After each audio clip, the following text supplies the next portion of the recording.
Hello everyone. चलिए अब हम लोग जो थियरी में इलेक्ट्रोलिसिस पढ़े हैं इसको थोड़ा सा प्रैक्टिकली अब करके देखते हैं। ठीक है, सो इलेक्ट्रोलिसिस हम लोग करेंगे वाटर का। जो वाटर होता है H2O, उसको अब हम लोग ब्रेक डाउन करेंगे इनटू हाइड्रोजन एंड ऑक्सीजन। इसके लिए जो मुझे सेटअप चाहिए, उस सेटअप के लिए मुझे चाहिए एक 9 वोल्ट की बैटरी, उस बैटरी के साथ एक कनेक्टर, और मुझे चाहिए ऐसे दो पेंसिल्स। अलग अलग कलर के पेंसिल्स लेंगे तो हमें समझने में आसानी होगी कौन सा नेगेटिव है कौन सा पॉजिटिव है। ठीक है, तो फिलहाल के लिए मैंने यहाँ पे ये जो ब्लैक वाला जो पेंसिल लिया है, ये ब्लैक वाला साइड मेरा नेगेटिवली चार्ज होगा। सो नेगेटिवली चार्ज इलेक्ट्रोड को हम लोग कहते हैं कैथोड, और जो पॉजिटिवली चार्ज है वो हमारा ये रेड वाला हिस्सा है। तो ये रेड वाले हिस्से को हमने पॉजिटिवली चार्ज इलेक्ट्रोड बनाया जिसको बोलते हैं एनोड। सो एक कार्डबोर्ड लिया है ताकि ये जो है इस बीकर के ऊपर इजीली रेस्ट कर सके। तो एक बैटरी, दो पेंसिल, एक कार्डबोर्ड, एक बीकर की जरूरत होगी, और हम लोग इसके अंदर डालेंगे पानी। तो इस ग्लास में मेरे पास पानी है, और उस पानी को बहुत अच्छा कंडक्टर बनाने के लिए मेरे पास है यहाँ पे कॉमन सॉल्ट, जो हमारे घर में हम लोग खाने में डालते हैं वो वाला। ठीक है, सो अब मैं इस पानी को इसके अंदर ट्रांसफर करूंगा। इसी का हम लोग जो है यहाँ पे इलेक्ट्रोलिसिस देखेंगे। ठीक है, अब ये है हमारा कॉमन सॉल्ट, तो इसके अंदर मैं थोड़ा सा कॉमन सॉल्ट मिला देता हूँ।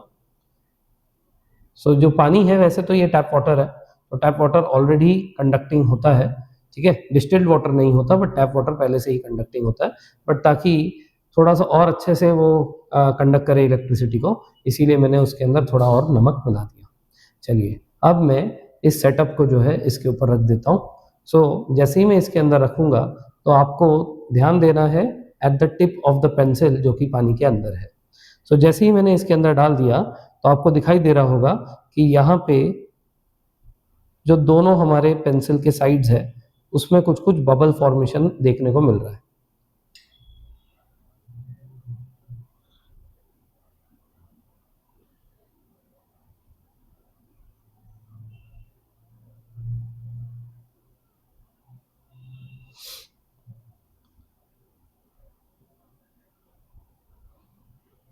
आई होप यू कैन क्लियरली सी।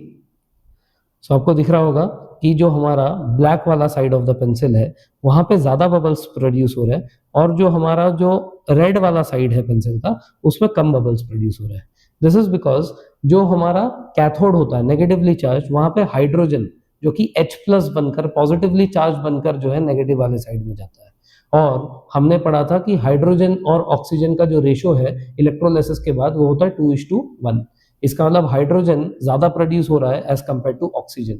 इसीलिए हमें इस ब्लैक वाले साइड पे, कैथोड के साइड पे जो है ज्यादा गैस फॉर्मेशन दिखाई दे रहा है, ज्यादा बबल्स दिखाई दे रहा है as compare to the red side of the pencil. Red side पे भी आपको दिखाई देंगे कम बबल्स है, क्योंकि वो साइड में हमारा एनोड है, और एनोड पे ऑक्सीजन जो कि O2- बनकर आता है। सो O2- बन के आने के कारण यहाँ पे वो हमारे positive side of the electrode that is anode पे आके चिपकता है।